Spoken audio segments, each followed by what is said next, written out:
नमस्कार दोस्तों, DD red के एक और रिएक्शन वीडियो में आप सभी का स्वागत है। मैं हूं आलोक। तो आज जो वीडियो लेकर आए हूं वो हारिस सुल्तान भाई का वीडियो है, 10 लाख गोरे मोमिनों के खिलाफ। तो जी हां, ये बात तो बिल्कुल सही है कि जिस तरह की तस्वीरें ब्रिटेन से आई हैं, वो तस्वीरें मुसलमानों के लिए अच्छी नहीं, क्योंकि ज्यादातर जो ये विरोध है वो मुसलमानों के खिलाफ ही है, क्योंकि वही शरिया इन ब्रिटेन मांग कर रहे हैं। और ये जो भीड़ निकली, जो तस्वीरें मैं आपको दिखा रहा हूं स्क्रीन पर, ये जो भीड़ निकली है वो इसके खिलाफ है। ये भीड़ ब्रिटेन के उन लोगों का है जिनका वो देश है। और अब वो समझ गए हैं कि भाई हमने अभी तक तो बहुत अच्छा बिहेवियर दिखाया, बड़ा वेलकम किया, हमने आपको अपने घर में जगह दी, हमने आपको जॉब्स दी। जिनके पास जॉब्स नहीं है उनको सरकार के पैसे से, हमारे टैक्स के पैसे से आप लोगों को सुविधाएं मिल रही हैं, लेकिन उसके बाद भी आप हमारी छाती पर चढ़कर मूंग दलने वाले हो या दल रहे हो। अब ये ज्यादा दिन तक बर्दाश्त नहीं किया जाएगा। और ये तस्वीरें, ये जन सैलाब उसी का रिजल्ट है, जो जुल्म, जो एक तरह से मैं कहूं कि दादागिरी, दबंगई ये लोग कर रहे थे ब्रिटेन के ऊपर। तो अब लोगों तक गुस्सा पहुंच गया है, अब लोग कन्फ्रंट करने लगे हैं। और जब भीड़ निकलेगी तो आपको पता है क्या होगा। फिर भीड़ नहीं दिखती।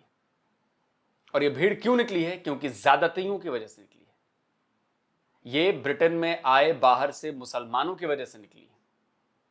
अगर मुसलमान शरिया फॉर यूके नहीं कहेंगे तो ये भीड़ नहीं निकलेगी। अगर मुसलमान वहां के कानूनों को मानेंगे, अपनी चीजें जबरन नहीं थोपेंगे, तो ये भीड़ बाहर नहीं निकलती।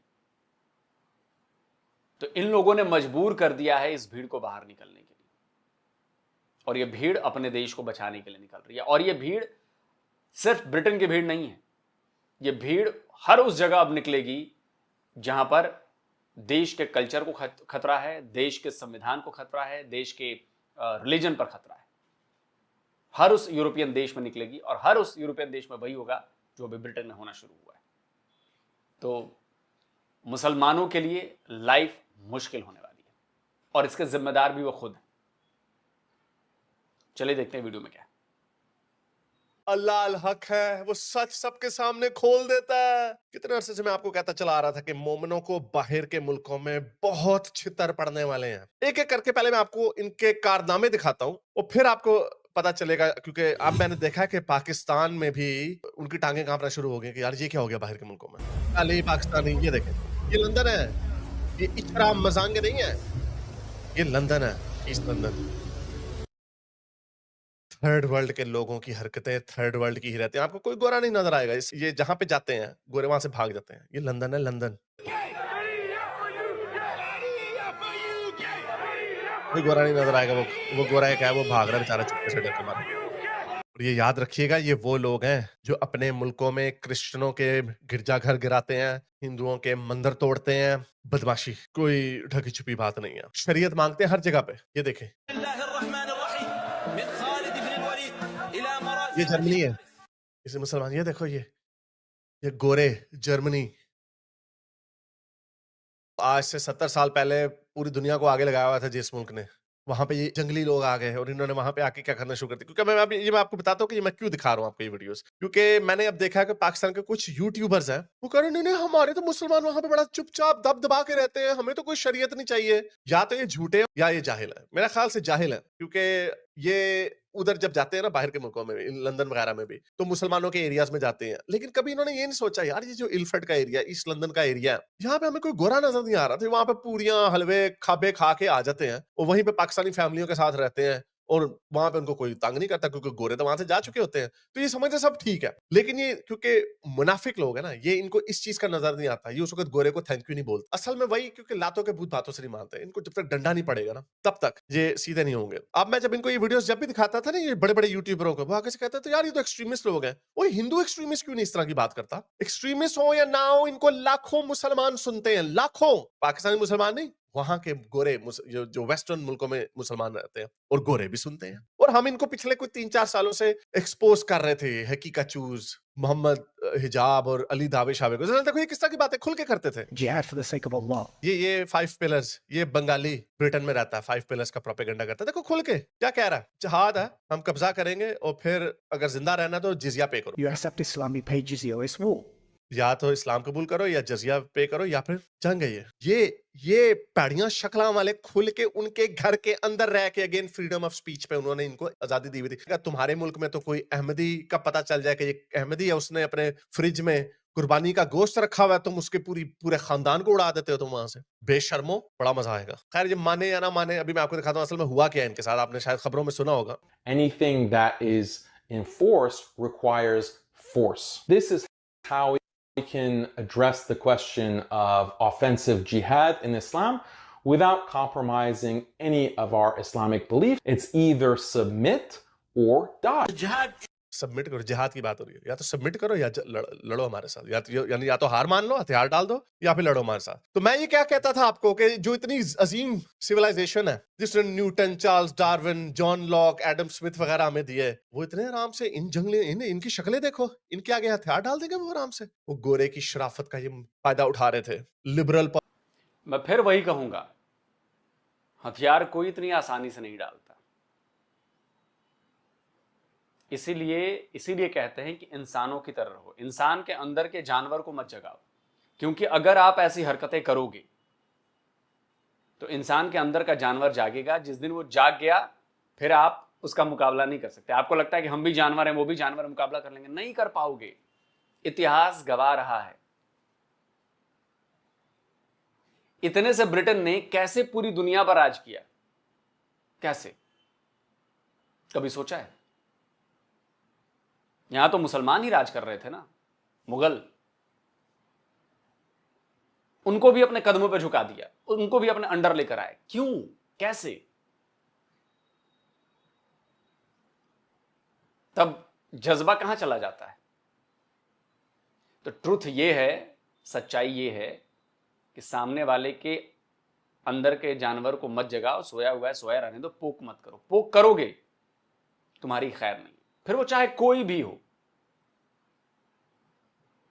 और अगर दुनिया भर के मुसलमानों को ही लगता है कि वो दुनिया में जो है वो इस्लाम का परचम लहरा देंगे, पूरी दुनिया को मुसलमान बना देंगे, उसके बाद क्या होगा? उसके बाद क्या होगा? पूरी दुनिया अगर मुसलमान हो जाती है उसके बाद क्या होगा? मैं बताता हूं ना क्या होगा। जहां जहां आप हो चुके हो ना, वहां पे देखो क्या हो रहा है। शिया, सुन्नी, बरेलवी, देवबंदी, 72 फिरके, एक दूसरे को मारकाट, क्या हो रहा है? तो सारी दुनिया देख रही है कि जिसके एक होने का तुम लोग दावा करते हो, वहां पे 72 फिरके हैं। वो एक दूसरे की मस्जिदों में नहीं जाते, एक दूसरे के साथ बैठकर खाना नहीं खाते, लेकिन हैं सब मुसलमान। ये मौलवी, उलेमा, सब अलग अलग है। और ये मैं नहीं कहता, ये मुसलमान ही खुद कहते हैं। मैं पाकिस्तान के एक बहुत बड़े नामी आदमी शब्बर ज़ैदी, उनकी बात मैं सुनवाना चाहता हूँ, लगाओ भाई क्लिप। शिया मौलवी वो आयतें पढ़ रहा होता है जो शियों के फेवर में होगी और सुन्नियों के खिलाफ होगी। सुन्नी मौलवी वो आयतें पढ़ रहा होता है जो सुन्नियों के फेवर में होगी और शियों के खिलाफ होगी। वो बाकी आयतें नहीं पढ़ रहा। तो पूरी दुनिया ये देख रही है कि जो आपस में लड़ कट मर रहे हैं, जो आपस में मारकाट मचाए, 57 मुसलमानों के देश हैं, 4-5 कंट्री छोड़ दो, किस कंट्री में शांति है बता दो मुझे। और जिस कंट्री में शांति नहीं है, जिस कंट्री में शांति है, वहां पर डेमोक्रेसी नहीं है। वहां पर एक खानदान, एक परिवार कब्जा किए हुए, वो अपने हिसाब से चला रहा है, वो बादशाह है, वो सुल्तान है, अपने हिसाब से चला रहा है, उन लोगों को अपने पैरों के नीचे रखता है। पाकिस्तान जो है वो मिली हुई ब्रीड है, हाइब्रिड है। नाम रखेंगे आगे डेमोक्रेसी का, पीछे वही फैमिलीज हैं जो चला रही। तो अगर किसी को भी ये शक है या ये लगता है कि नहीं, अरे हम तो 1000 काफिरों पर भारी हैं, मुमकिन नहीं है। लिबरल पॉलिटिक्स का फायदा उठा रहे थे ये। नहीं, हम रेसिस्ट नहीं है, हम सारों को गले से लगाते हैं, हालांकि इन्होंने शक्लें आई हैं ना गले नाल ना लिया। देखो किस तरह के खुल के बात करते हैं। Its purpose is to establish the banner of Tawheed amongst society and amongst on a state level, to raise a banner of La ilaha illallah. State level पे ला इलाहा इल्लल्लाह करना हमारा हर मुसलमान का फर्ज है। अब टॉमी रॉबिन्सन, इनको पेंडुओं को अब पता चला टॉमी रॉबिन्सन, टोनी तो कहीं तो ना कह रहे थे इनको। टॉमी रॉबिन्सन का मेरे साथ इंटरव्यू मैंने भी इसका 2 हफ्ते पहले किया था, इस मार्च से पहले। उसने कहा था मैं मिलियन बंदे लाऊंगा, तो इन्होंने कभी उसको सुना भी है उसकी? वो लीस्ट रेसिस्ट आदमी है, लीस्ट रेसिस्ट। और ये पेंडे मुझे कहते हैं ओ ये तुम्हें भी निकाल देंगे, यानी इनको राइट विंग, कंजर्वेटिव और फार राइट का डिफरेंस नहीं पता इन्हें। और अगर फर्ज करो, अगर मैंने ये पहले भी कहा है, अगर फर्ज करो मेरे जैसे लोगों के लिए भी ये जगह तंग हो जाए ना, फिर भी ये एक नोबल कॉज है। कम से कम वो मुल्क जाएगा तो उन लोगों के हाथ में ना जिनका वो मुल्क है।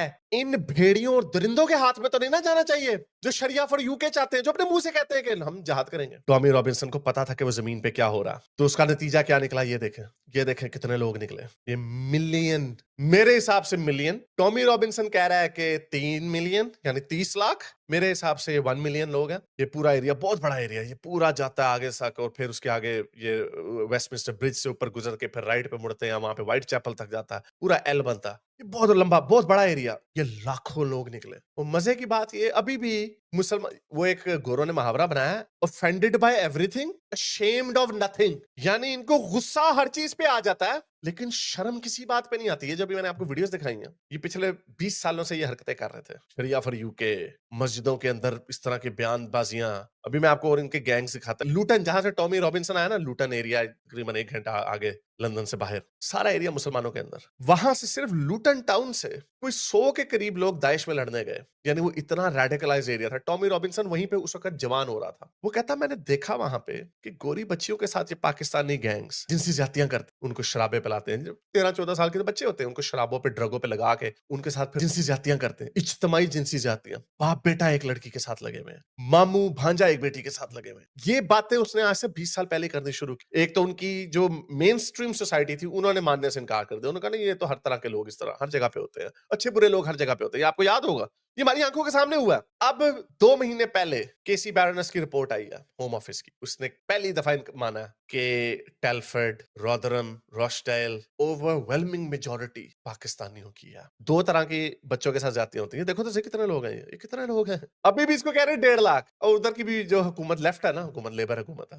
जाहिर बात है वो कैसे मान सकते हैं कि टॉमी रॉबिन्सन, जिसको हम एक फुटबॉल हुलीगन कहते हैं, व्हाइट सुप्रीमेसिस्ट कहते हैं, वो इतने लोगों को निकाल लेगा। वो आंखों के आगे यूं पट्टी बांध लेने से, कानों में उंगलियां देने से हकीकत बदल नहीं जाती। ये जो गुस्सा मैंने आपको दिखाया ना, ये जो हरकतें कर रहे थे, ये गुस्सा बढ़ रहा था। इन्होंने भी स्टेज पे क्या किया, देखा आपने इन्होंने क्या किया स्टेज पे? मैं आपको वो भी दिखाता हूँ। इन्होंने स्टेज के ऊपर चढ़ के फलस्तीन के झंडे जलाए, इन्होंने इस्लाम के झंडे जलाए, फाड़े, उनकी बेहुरमती की। वो तो होनी थी, वो क्यों होनी थी? क्योंकि ये जो हर हफ्ते जो हरकतें करते, ये क्या बदमाशी करते थे जरा ये देखें। ये इन्होंने फलस्तीनियों में बड़ी बदमाशी की। अमेरिका में रह के ये देखो अमेरिका के झंडों को जलाना, मैं ये वीडियो नहीं चलाऊंगा, ये बैन हो जाती है, यूट्यूब की पॉलिसी के खिलाफ है। ऑस्ट्रेलिया में रह के ऑस्ट्रेलिया के झंडे जलाए इन्होंने। इंग्लैंड में जिसने इंग्लैंड का झंडा लहराया उसको मारा इन्होंने। तो गुस्सा, मुझे तो पता था गुस्सा तो बढ़ रहा है लोगों में, तो उसके नतीजे। और गुस्सा बढ़ने की जो सबसे बड़ी वजह थी ना, वही जो बच्चियों वाली बात है ना। और जिस रिपोर्ट की बात हारिस भाई कह रहे थे, उसकी एक रिपोर्ट आई थी, मैं आपको दिखा देता हूँ। देखिए द गैंग इंक्वायरी, इसमें ये पाया गया कि however patterns of targeted exploitation by predominantly Pakistani males, Pakistani जो मर्द हैं सबसे ज्यादा इसमें शामिल है। और ये क्लियरली मेंशन किया गया है, क्लियरली। और ये पूरी रिपोर्ट में कई जगह इस बात को मेंशन किया गया है। और ये बात अब वहां के लोगों तक पहुंच चुकी है, वो जान गए हैं कि इसके पीछे कौन है। मैक्सिमम पाकिस्तानी हैं और मैक्सिमम टू मैक्सिमम मुसलमान हैं। इसीलिए लोग चिढ़ रहे हैं कि एक लिबरल सोसाइटी में इस तरह के लोगों की हरकतों की जगह नहीं। तो उसके नतीजे में क्या निकला? उसके नतीजे में ये हुआ कि अब उन्होंने तंग आके चलो पे आज फलस्तीन का झंडा फाड़ के निकलो। ये होना था, मैं तो बता रहा था आपको बड़े अरसे से कि ये होना है। इनकी चीखें निकलना शुरू हो चुकी हुई हैं। देखो जी, अपने आप से पूछो मुसलमानों, क्या वजह है? क्या वजह है? इनको हिंदुओं से प्रॉब्लम नहीं है, हिंदुओं की बुक को कोई नहीं चलाता, आप लोगों के साथ ही क्यों करते? ये वजह सुने जरा, ये गोरी को सुने। Get this. The English Christians within Leicester are having to listen to the Islamic call to 70 prayer मस्जिदों से 5 times a इंग्लैंड के day क्रिश्चियन from 5 70 दफा लाउड स्पीकरों पे different उनको mosques. अजानें सुननी पड़ रही हैं। Have a listen to this. ये वजह है, वो तंग आ रहे हैं तुम लोगों से। टॉमी रॉबिन्सन ने अभी एक और वीडियो डाली, लाखों में व्यूज जा रहे हैं। आप ये देखो, ये मोमिना बुर्का पहन के, ये लंदन की अंडरग्राउंड ट्रेन नेटवर्क है, उसकी नंगी टांगों को कवर कर रही है। कह रही है नहीं, नंगी औरतें नहीं दिखानी हमने यहाँ पे, ये इस्लाम का कीड़ा थोपते हैं हम, ये इनका कीड़ा है। वो देखो सारे बिलबोर्डों को, औरतों को मिटा दिया वहां से। अब वो क्या, ये देखो एब्सोल्यूट स्टेट ऑफ दिस, कितने लोगों ने देखा? 1.25 लाख लोगों ने, मिलियन में चली जाएगी। चोर दरवाजे से घुसना, खुद इन्होंने कुछ इन्वेंशन नहीं की, उनके घरों के अंदर घुस के यूके में, यूएसए में, ऑस्ट्रेलिया में, वहां पे अपने बच्चे पैदा करके आबादी हम इस तरह उनको ले लेंगे, इतने आराम से नहीं वो लेने देंगे। अभी आप देखना डिपोर्टेशन मैस, इतनी इनके लिए बड़ा इसका आसान तरीका, हलाल मीट बैन कर दो, यानी इनके लिए जीना यहाँ पे मुश्किल कर दो। हलाल मीट बैन कर दो, मैंने बताया ये सोल्यूशन है। हलाल बैन कर दो, वेलफेयर, ये जो वजीफे हैं, गोरा काम कर करके 40-40 घंटे, 50-50 घंटे हफ्ते में काम करता है, टैक्स देता है 30-40% और बैठ के ये खा जाते हैं अफगानी 7-7, 8-8 बच्चे। तो वजीफे बंद करो, हलाल फूड बैन करो और बुर्का बैन कर दो, ये 3 चीजें करो, आधे तो वैसे ही भाग देंगे। तो उन्होंने अपनी जो पॉपुलेशन है ना, जो डेमोग्राफी चेंज हो रही थी at the turn of the century, सन 2000 में 92% यूनाइटेड किंगडम की जो आबादी थी वो गोरी थी, अब वो 81% पे आ गई है, यानी वो सुकड़ रहे हैं। तो इसी तरह की प्रोजेक्शन चलती रही तो 2050 में ये बच्चे पैदा किए जा रहे हैं, गोरे सुकड़ के 60% पे आ जाएंगे, ये कोई 35-40 पे चले जाएंगे, 30% मुसलमान हो जाएंगे, सॉरी 25%। तो अभी 7-8% पे इन्होंने इतना गंद मचाया, तो जब ये 25% होंगे तो क्या होगा? खाना जंगी होगी। If the Swedish और यही ये मोडस ऑपरेंडी यही है, बच्चों की संख्या बढ़ाओ, आबादी ज्यादा बढ़ाओ, जब हमारी आबादी ज्यादा हो जाएगी हम कब्जा कर लेंगे। हर जगह, न मैं भारत की बात कर रहा हूं, न मैं पाकिस्तान की बात कर रहा हूं, हर जगह ये हो रहा है और मोडस ऑपरेंडी एक ही है, एक ही तरीका है, आबादी बढ़ा लो, आबादी बढ़ा लो, ये कर लो, वो कर लो, बैठ के फ्री का खाओ, टैक्स हम दे रहे हैं, बैठ के वो खाएंगे। हर देश में हो रहा है ऐसा, इस पर रोक लगनी चाहिए। मैं बिल्कुल इस पक्ष में हूं कि अगर आपके 2 से ज्यादा बच्चे हुए, आपको कोई सब्सिडी नहीं मिलेगी, आपको कोई मुफ्त का अनाज नहीं मिलेगा, आपको कोई मुफ्त की चीज नहीं मिलेगी। अगर 2 बच्चे, आप जनसंख्या नियंत्रण कानून लाइए और बोलिए कि 2 बच्चों से ज्यादा बच्चे किसी के हुए, आपको एक सरकारी सुविधा नहीं मिलेगी। सरकारी इन द सेंस कि जो फ्रीबीज मिलते हैं या जो सब्सिडाइज रेट पर चीजें मिलती हैं, सब्सिडी नहीं मिलेगी आपको। तब देखिए, और ये करना पड़ेगा, अगर नहीं जल्दी जागे, जनसंख्या नियंत्रण कानून लेकर नहीं आए, नहीं किया, मुश्किल है भाई, बहुत मुश्किल है। the Swedish population maintains its negative and the Muslim population maintains, Muslims have mashallah the average of what, 5, 6, 7 kids, right? The average, mashallah, it's a secret weapon. माशाल्लाह सीक्रेट वेपन है ये हमारा। उन्हें पता चल गया तुम्हारा, खुल के कह रहे थे ना, इतने निडर हो गए थे क्योंकि गोरा मासूम था, गोरा कुछ कहता नहीं था, गोरा बेवकूफ है, उल्लू के पट्टे हैं। जाहिर सी बात है भाई, तुम पागल हो गए हो, तुम अपने आप को रिप्लेस कर रहे हो अपने खुद पैसे देके। जब मैंने कहा ना गोरे के टैक्स से के ऊपर ये पलते हैं, 5-5, 6-6 बच्चे पैदा करते हैं, वो बड़े मजे। और ये क्या कह रहा है, अभी 10% है, देखो अपने फैल जाना है, गोरा सुकड़ रहा है, हम फैल रहे हैं, हमें तो जिस तरह जहेज में मुल्क मिलता है, हमें तो मुफ्त में मुल्क मिल जाएगा, यूरोपियन मुल्क मिल जाएगा ना, ऐसा होना ही नहीं है। छितर मार के निकालेंगे वो इमिग्रेंटों को, तो जिस मुल्क में आए उससे हमदर्दी होनी चाहिए, लेकिन क्योंकि ये कहते हैं, अपने मुंह से कहते हैं वी आर मुस्लिम फर्स्ट, पहले तो हम उम्मा को देखेंगे, उम्मा का चुम्मा नहीं हम जाने देंगे। तो करो मजे पे। ये जो दोबारा दिखा दूं आपको, ये जो 10 लाख लोग निकले हैं, इनको बड़ी आग लगी है असल में, मोमिनों को बड़ी आग। अच्छा, कई मैं देख रहा हूँ कह रहे हैं ये इमिग्रेशन के खिलाफ है, नहीं, ये सिर्फ इमिग्रेशन के, ये असल में मोमिनों के खिलाफ है, क्योंकि मोमिनों के, जो मैंने आपको अभी गैटोस दिखाए ना, ये गैटोस बनाते हैं, ये मोमिनों से तंग आए हैं। तो इंडियनों के गैटोस नहीं है वहां पे, किसी इंडियन का गैटो नहीं है। इंडियन जाते हैं उसारों के बीच में रहने लग जाते हैं। लेस्टर में कहते हैं कि है वहां पे भी मुसलमान ज्यादा, तो इंडियन जो होता है वो जाकर रच बस जाता है बीच में। ऑस्ट्रेलिया में में थोड़ी इंडियंस के से, वो इंडियन से नहीं, ऑस्ट्रेलिया में इमिग्रेशन के खिलाफ नफरत हो रही है, क्योंकि यहाँ पे घरों की तादाद बड़ी बढ़ गई है। मुझे पता, वो किसी ने आपने दिखाया था कि एक वो वीडियो भी वायरल हुई थी कि एक इंडियन वो उस प्रोटेस्ट के अंदर जाके कहता है आई एम ऑल्सो अगेंस्ट। यार कुछ शर्म करो। उन्होंने, उसने गोरे ने उसको धक्का देके हटा दिया। तो सारी बात भाई, वो तुम नहीं, वो इस वक्त इमिग्रेंटों पे गर्म हुए हैं, और जब आप फॉरेन एक्सेंट के साथ बात करेंगे तो वो फट जाएंगे ऊपर। हालांकि फिर भी उन्होंने स्टेज दिया था, एक बंदे ने जैसे धक्का दिया था, हो सकता है वो रेसिस्ट ही हो, लेकिन वो इमिग्रेशन के, ऑस्ट्रेलिया में इलीगल इमिग्रेशन का इशू नहीं है, ऑस्ट्रेलिया में लीगल इमिग्रेशन का इशू है। ऑस्ट्रेलिया में लोग लीगल इमिग्रेशन के खिलाफ है। वो ये देखें, ये स्याफ आम लड़की गई, वो कहती मैं देखती हूँ कि क्या मुझे कोई एन वर्ड बोलेगा। I'm going to the September 13th protest and seeing how many times I get called Go back to Africa. Oh no. Oh no. So far I got nothing. Oh wow. देखें स्याफ आम आदमी लोग तस्वीरें खींच रहे हैं। Am I welcome here? Of course you are. Sure? Yeah, we got New Zealand guys, we've got South African with us. Yeah. We've got everybody with us. Yeah. As long as you love the country, that's all we care. That's all we ask for. That's what we ask for. Britannia first, Britain first करोगे तो आप welcome हो। उसने कहा आप हमारे हर कोई welcome है यहाँ पे। अभी मेरी जो शॉर्ट्स है ना, वो भी वायरल हो रही है टिकटॉक वगैरह पे ना। वो देख के ये कैसे दो, तू तो ब्राउन है। किसी गोरे ने, इवन के व्हाइट सुप्रीमेसिस्ट गोरे ने भी मेरे पे अब तक हमला नहीं किया। सिर्फ मुसलमान जो है ना ब्राउन, वो मुझे कहते हैं ये तुझे भी मारेंगे, ये तुझे भी मारेंगे। पेंडे, और नहीं, वो हमें नहीं मारेंगे, वो सिर्फ तुम्हें ही मारेंगे, क्योंकि तुम्हारी करतूत ऐसे है, जो दिखाया ना ये, इनकी करतूत ऐसे, इसलिए इनको छितर पड़ेंगे। जी हाँ, बिल्कुल। करतूत, आपका बिहेवियर तय करता है कि लोग आपके प्रति किस तरह का नजरिया अपनाते हैं। अगर आप उनके कल्चर को डिमोनाइज करोगे, आप उनके कल्चर को नीचा दिखाओगे, आप उनके रिलीजन को नीचा दिखाओगे, अपने को सच्चा कहोगे, उनको झूठा कहोगे, एक न एक दिन ऐसा आएगा जब ये पानी जो है ये उबलना शुरू हो जाएगा। और जब पानी उबलना शुरू हो जाएगा, वो फिर सबको जलाएगा, सबको फफोले देगा, फिर वो फफोले फोड़ेंगे भी उसको पिन लगा के। और ये होगा, हर जगह होगा। यार मैं तो कहता हूं, मैं सारी कंट्रीज के लिए कहता हूं, जितने भी इमिग्रेंट्स आए ना, इमिग्रेंट्स, पहला काम करो, 2 बच्चे, 2 से तीसरा बच्चा हुआ, आपको कोई भी सब्सिडी नहीं मिलेगी, सरकार की तरफ से कोई भी मदद नहीं मिलेगी। आपको मेहनत करनी पड़ेगी, आपको जॉब करनी पड़ेगी, आपको पैसे कमाने पड़ेंगे, और आपको अपना घर पालना पड़ेगा। फ्री में बैठ के सरकार की तरफ से मिलने वाले भत्ता आपको नहीं मिलेगा, ये लगा दे।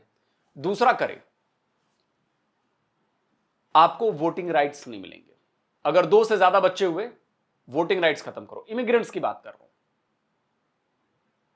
इमिग्रेंट्स वोटिंग राइट्स खत्म कर दो। आप वोटिंग नहीं कर सकते, आप किसी पॉलिटिकल एक्टिविटी में भाग नहीं ले सकते, दैट्स इट। तीसरा करो, जॉब्स में लोकल्स को रिजर्वेशन दो। जो ब्रिटिशर्स हैं या जो उस देश के लोग हैं, अगर 10 वैकेंसी निकली है, 8 पहले वहां के लोकल बंदों को वैकेंसी भरी जाएगी, 2 बाकी उस पर जो भी होगा वो। इनफैक्ट मैं कहता हूं भारत में कर देना चाहिए। भारत में अगर आपके 2 से ज्यादा बच्चे हुए, आपको कोई सब्सिडी नहीं। भारत में अगर आप घुसपैठी हैं या इलीगली किसी और देश से आए हैं, आपको वोटिंग राइट्स नहीं मिलेंगे। वोटिंग राइट्स कैंसिल कर दो, नो वोटिंग राइट्स। अगर आप भारत के मूल निवासी नहीं हैं, आपको भारत में भारत की नागरिकता भी मिल जाए, आप इलीगल डॉक्यूमेंट्स भी बना लो, आपको भारत में वोट करने का अधिकार नहीं मिलेगा। अगर आप भारत में पैदा नहीं हुए हैं, भारत के मूल निवासी नहीं है, अगर आपके मां बाप भारतीय हैं, भारत में पैदा हुए भारतीय हैं, तब तो ठीक है। लेकिन अगर आप किसी और देश से भाग कर आए हो, किसी और देश से जबरन घुस के आए हो, किसी तरह आपने यहां के पेपर बना लिए, आपको वोटिंग राइट्स नहीं मिलेंगे। और जितने इलीगल लोग हैं यहां पर आए हैं, उन सबको लात मारकर बाहर निकालना है। तभी क्लियरिटी हो पाएगी, तभी भविष्य बन पाएगा, वरना बहुत मुश्किल है। लड़ाई झगड़े बढ़ेंगे, दंगे फसाद बढ़ेंगे, अगर ये काम हम लोगों ने नहीं किया तो। क्योंकि संसाधन तो हमारे ही हैं। आपको याद है वो एक मैडम थी, क्या नाम था उनका, कांग्रेस पार्टी से ताल्लुक रखती है शायद, वो किस तरह वो बांग्लादेशियों के लिए कह रही थी। लगा दो भाई, वो क्लिप लगा दो। हमारा जिगर सब इस वक्त यहाँ मुसलमानों का जो हाल हो रहा है, और उनको बांग्लादेशी, और अच्छा बांग्लादेशी होने में क्या गुनाह है? अरे भाई बांग्लादेशी भी तो इंसान है। अरे दुनिया इतनी बड़ी है, बांग्लादेशी भी यहाँ हो सकते। किसी का राइट डिप्राइव तो नहीं कर रहे। ये कहना कि उसका राइट डिप्राइव कर रहे हैं, उसका राइट डिप्राइव कर रहे हैं, ये एक बहुत ही it's a very very troublesome and an extremely mischievous and very detrimental to humanity. अब आप बताइए कि क्या अगर मैं कहूं कि नहीं मैं बांग्लादेश चला जाता हूं, वहां की जमीन पर भी मेरा हक है और ये है, क्या बांग्लादेशी ऐसा करने देंगे? और क्या बांग्लादेश के नेता ऐसा करने देंगे? बिल्कुल नहीं। लेकिन हमारे देश के नेता, हमारे देश के लोग, हमारे देश के ऐसे लोग जो खुद को बुद्धिजीवी कहते हैं, वो कहते हैं कि नहीं नहीं हमारी जमीन पर तो बांग्लादेशियों का भी हक है। क्या हक है भाई? किस बात का हक है बांग्लादेशियों का? है किस बात से? हमारी जमीन का हिस्सा लेंगे वो, किस बात के लिए लेंगे? तो जी अल्लाह की पूरी जमीन है तो भाई चले जाए, तो सऊदी अरब में जाकर हिस्सा क्यों नहीं मांग लेते? यूएई में जाकर हिस्सा क्यों नहीं मांगते? तुर्की में जाकर हिस्सा क्यों नहीं मांगते? वहां मांग लो भाई, वो भी तो अल्लाह की जमीन है, तो वहां पे हिस्सा ले लो, वहां पे रह लो। लेकिन ये बात बहुत खराब लगेगी। तो कुल जमा बात यह है कि शुरुआत हो चुकी है, ब्रिटेन में लोग की भीड़ दिखा दी है और इससे डर तो पैदा हो रहा है और अब ये चीजें कॉपी होंगी, दूसरे देशों में जाएंगी, फ्रांस में, जर्मनी में, इटली में, इधर उधर और बाकी हर जगह काम चालू हो चुका है। इलीगल मॉस्क बंद कराना, इनको कैमरे के कंट्रोल में रखना हर जगह होने लगा है और डिपोर्ट करना हर जगह शुरू हो चुका है और ये आने वाले टाइम पे होगा। निकाले जाएंगे आप लोग हर देश से बाहर। आप अपने देश में रहिए, नहीं तो किसी फेलो मुस्लिम देश में जाइए बस। तो दोस्तों आप क्या कहते हैं, जनसंख्या नियंत्रण कानून और 2 से ज्यादा बच्चे होने पर सब्सिडी का नहीं मिलना, क्या आप इसके पक्ष में हैं? और तीसरा कि जो भी विदेशी है हमारी जमीन पर, जो भारत का मूल निवासी नहीं है, मूल निवासी का मतलब यहां का रहने वाला, वो नहीं जो पार्टीशन में उधर चलेगा, पार्टीशन में उधर चलना, उसको वोटिंग राइट्स नहीं देने का अगर इधर पाए जाते हैं तो कमेंट में अपनी राय लिखिए। जल्द मिलता हूं एक और नए वीडियो के साथ। नमस्कार, जय हिंद। तो अगर आप चाहते हैं मुझसे बात करना, मुझसे कोई सवाल पूछना, तो फैन कॉल पर आप मुझसे कनेक्ट हो सकते हैं। फैन कॉल में ये सुविधा है कि आप अपने हिसाब से वहां पर जाकर टाइम स्लॉट बुक कर सकते हैं कि आपको फलाने दिन मुझसे बात करनी है, फलाने टाइम पे मुझसे बात करनी है। लेकिन ये भी बता दूं कि ये पेड सर्विस है,